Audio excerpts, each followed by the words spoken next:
Bajo el sol abrasador de 1500 a.C., el faraón dicta una sentencia de muerte contra cada recién nacido hebreo. En las chozas de barro de Gosén, el llanto de los bebés es sofocado por manos temblorosas que temen el brillo del bronce egipcio.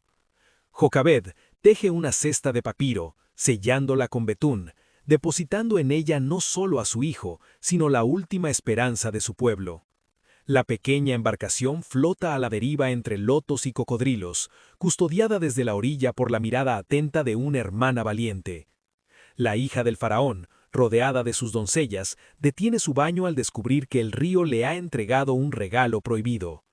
Miriam emerge de los juncos con astucia, ofreciendo a una nodriza hebrea para criar al niño, uniendo de nuevo a madre e hijo bajo el techo real. El niño crece rodeado de jeroglíficos y sabiduría, olvidando poco a poco el sabor del barro y acostumbrándose al peso de las joyas. A pesar de su túnica de lino fino, Moisés observa desde su balcón las canteras donde hombres iguales a él mueren bajo el látigo. Un día de inspección se torna oscuro cuando un guardia golpea sin piedad a un anciano hebreo, despertando una furia ancestral en Moisés. En un arrebato de justicia violenta, el príncipe golpea al egipcio, dándose cuenta demasiado tarde de que ha manchado sus manos de sangre. El secreto se filtra por los pasillos del palacio, el faraón no perdona la traición y la orden de ejecución es firmada con sangre. Sin despedidas ni riquezas, Moisés huye hacia el desierto de Madián, dejando atrás una vida de lujos por un horizonte de arena infinita. Días después, agotado y al borde de la muerte, el hombre que pudo ser rey mendiga agua en un pozo olvidado por la civilización. Mientras bebe, un grupo de pastores amenaza a unas jóvenes, pero Moisés no sabe que este encuentro cambiará su identidad para siempre. En el año 1492 a.C., Moisés defiende a las hijas de Jetró de unos pastores agresores en un oasis remoto. Invitado a la tienda del sacerdote de Manián, el antiguo príncipe egipcio cambia su túnica de lino real por la lana áspera de un pastor. Pasan 40 años, el desierto moldea su carácter, sustituyendo la arrogancia del palacio por la paciencia infinita del pastoreo. Séfora, su esposa, camina junto a él mientras las ovejas pasen, encontrando paz en una vida donde el oro ya no tiene valor. Buscando pastos, Moisés escala las faldas del monte Horeb, un lugar donde el aire se siente cargado de una electricidad antigua. Entre las rocas, una luz intensa llama su atención. Un arbusto arde con una fuerza cegadora, pero sus hojas permanecen verdes y vivas. Una voz que suena como el trueno y el susurro del viento al mismo tiempo le ordena quitarse las sandalias, pues el suelo es sagrado. La voz le revela su plan. Moisés debe regresar al corazón del imperio que lo quiere muerto para liberar a 3 millones de esclavos. El pastor tartamudea, cuestionando su propia elocuencia y valor ante la magnitud de enfrentarse al nuevo faraón de Egipto. Como prueba de poder, su vara de madera se transforma en una serpiente cobra ante sus ojos, siseando con una realidad aterradora. Dios le ordena meter la mano en su pecho. Al sacarla, está blanca como la nieve por la lepra, y al repetirlo, sana instantáneamente. En las fronteras del desierto, Moisés se funde en un abrazo con su hermano Aarón, quien será su voz ante los tiranos del Nilo. Juntos, caminan hacia las puertas de Pi-Ramsés, donde las estatuas gigantes de los dioses egipcios parecen vigilarlos con desprecio. Las puertas de bronce se abren. Moisés vuelve a pisar el suelo de mármol que abandonó hace 40 años, ahora como un enemigo. Frente al trono, Moisés clava su mirada en el faraón, quien sonríe con crueldad antes de escuchar las palabras que iniciarán una guerra. En el año 1446 a.C., Moisés y Aarón se plantan ante el faraón exigiendo la libertad de su pueblo. Aarón lanza su vara y ésta se transforma en una cobra real, devorando las serpientes creadas por los hechiceros egipcios en un acto de dominio. A pesar del milagro, el faraón ríe con desprecio y ordena duplicar la carga de trabajo de los hebreos, negándoles hasta la paja para los ladrillos. El pueblo hebreo, exhausto y herido, clama contra Moisés, sintiendo que su llegada solo ha traído más miseria a las canteras de barro. Moisés camina hacia la orilla del Nilo y golpea las aguas con su vara mientras el sol del amanecer comienza a brillar. Instantáneamente, el agua cristalina se espesa y se vuelve de un rojo carmesí, matando a los peces y haciendo que el aire huela a muerte. Los egipcios cavan desesperadamente pozos alrededor del río, buscando una gota de agua pura que la divinidad les ha negado por 7 días. Al persistir la negativa del rey, millones de ranas emergen del fango, invadiendo desde las alcobas reales hasta las artesas del pan. Aarón golpea el polvo de la tierra y éste se transforma en nubes de mosquitos que atormentan a hombres y animales por igual. Una peste misteriosa recorre los campos de Egipto. Los caballos, asnos y camellos del faraón caen muertos, mientras el ganado hebreo permanece sano. Moisés lanza ceniza al aire, y ésta se convierte en lázaros dolorosas que cubren la piel de los egipcios, incluyendo a los magos del palacio. El cielo se vuelve negro y el granizo más grande jamás visto cae sobre la tierra mezclado con un fuego que corre por el suelo. Finalmente, una densa oscuridad envuelve a Egipto durante 3 días, una tiniebla tan espesa que se puede palpar con las manos. El faraón expulsa a Moisés bajo amenaza de muerte, sin saber que la última y la más terrible plaga ya está cruzando el umbral de su propia alcoba. Es medianoche del 14 de Aviv. Moisés instruye a las familias hebreas en un ritual de urgencia que decidirá quién vive y quién muere. Con ramas de hisopo, los padres pintan los dinteles de sus casas con la sangre del sacrificio, una señal roja contra la oscuridad que se avecina. En el interior, las familias comen pan sin levadura, calzados y con el bastón en la mano, esperando la señal para huir hacia lo desconocido. Una nieblina gélida y etérea recorre las calles de Egipto, pasando de largo las puertas marcadas y entrando silenciosa en los hogares egipcios. El silencio de la noche se rompe con un grito desgarrador en el palacio real. El heredero al trono ha exhalado su último soplido. Derrotado y roto, el faraón convoca a Moisés en la oscuridad y le ordena que se lleve a su pueblo, a sus animales y sus esperanzas lejos de su vista. Al despuntar el alba, millones de personas emergen de las sombras, cargando sus pertenencias y el oro que los egipcios les entregan para que se marchen. Moisés no olvida el pasado, rescata el sarcófago de José de las profundidades de Egipto para llevarlo de vuelta a la tierra de sus ancestros. Una columna gigante de nube aparece en el cielo, guiando el camino de la multitud a través del polvo abrasador del desierto. En el palacio, el dolor del faraón se transforma en una furia ciega. Ordena preparar 600 carros de guerra para perseguir y aniquilar a los fugitivos. Los hebreos llegan a la orilla del Mar Rojo, frente a ellos una barrera de agua infinita, y detrás el brillo del bronce del ejército egipcio. La columna de nube se convierte en fuego, interponiéndose entre los hebreos y sus perseguidores, deteniendo el avance de los carros con una muralla de luz. Moisés extiende su mano sobre el mar bajo un viento recio que sopla toda la noche, dividiendo las aguas en 2 murallas líquidas.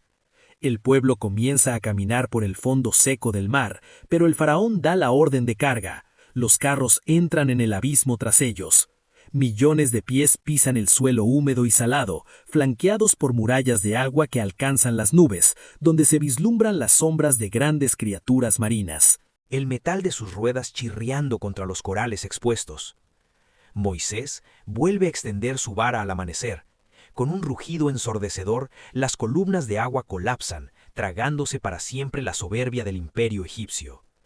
En la otra orilla, Miriam lidera a las mujeres con panderos, celebrando que por primera vez en 400 años no hay ningún látigo que los persiga. 3 días después, la sed reemplaza al júbilo. Llegan a un manantial, pero el agua es tan amarga que nadie puede beberla, desatando la primera gran crisis.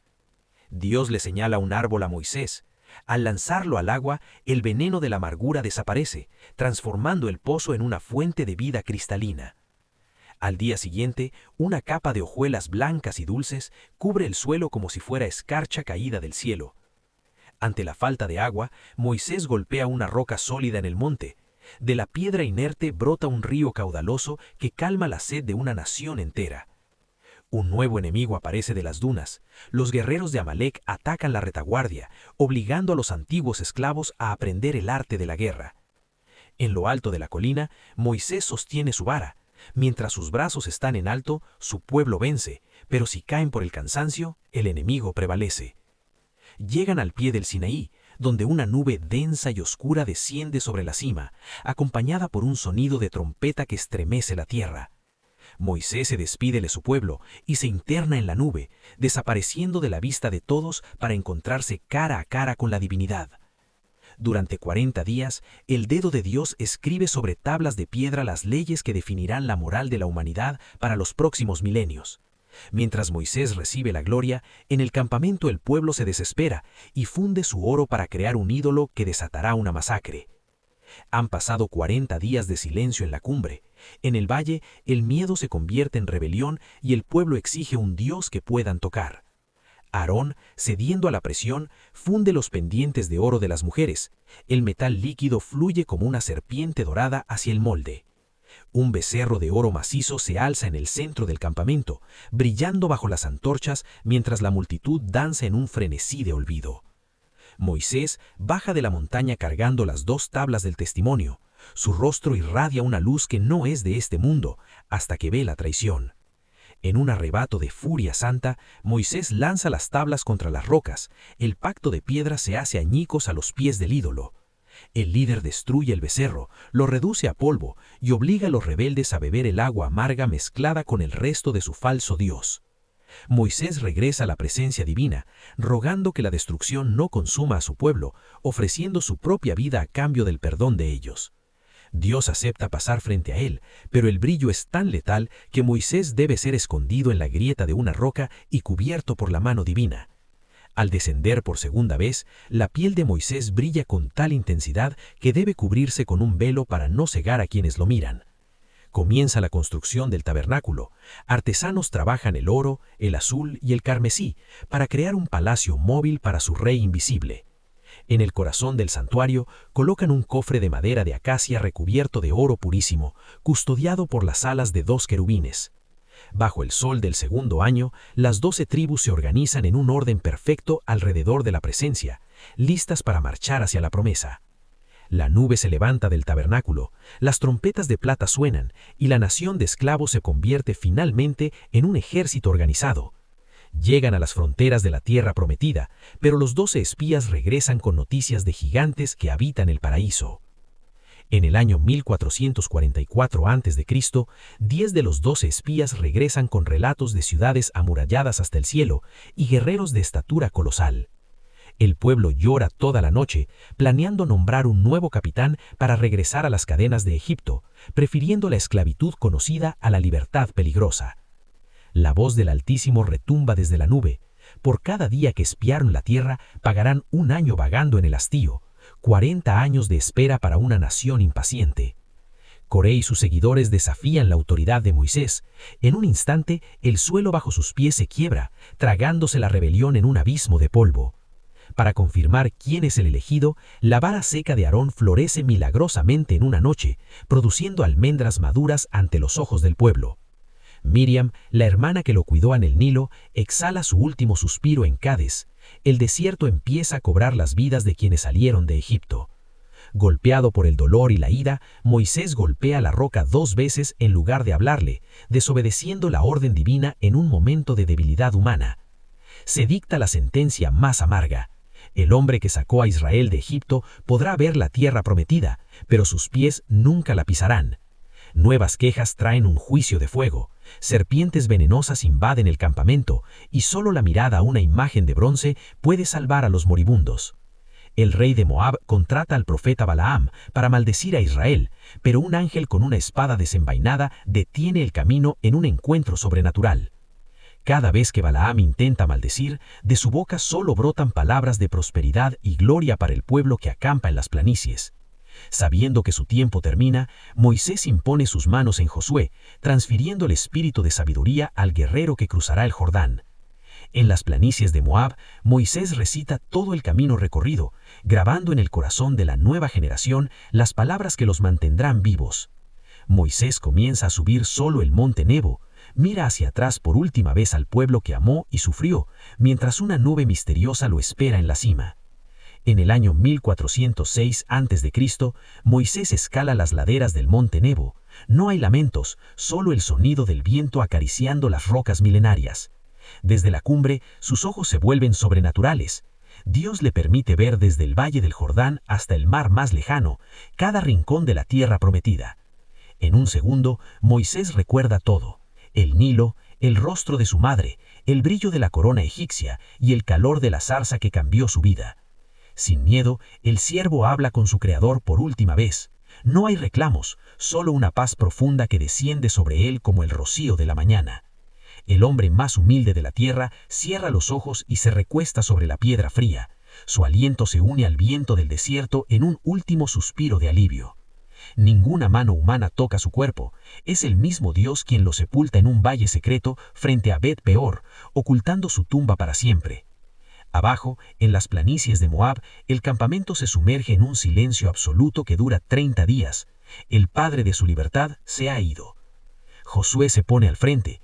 El espíritu de sabiduría de su mentor ahora arde en él. El legado de Moisés no es una tumba, sino un pueblo vivo. El arca del pacto toca las aguas del Jordán, y tal como ocurrió en el Mar Rojo, el río se detiene, abriendo paso a la nueva generación. Los muros de la primera ciudad enemiga tiemblan. La promesa que Moisés persiguió durante 40 años está finalmente al alcance de su mano. Al caer la noche sobre Canaán, las estrellas parecen formar el mapa de un viaje que comenzó en una cesta de juncos y terminó en la gloria. Siglos después, sus leyes siguen dictando el pulso de la justicia en el mundo. El esclavo que desafió a un Dios rey se convirtió en el maestro de la humanidad. En una visión de luz sobre otro monte, siglos después, Moisés aparece conversando con el Mesías, demostrando que su historia nunca tuvo un final, sino una transición. Solo queda preguntarnos: si escucharas la voz en la zarza hoy, ¿tendrías el valor de dejar tu palacio?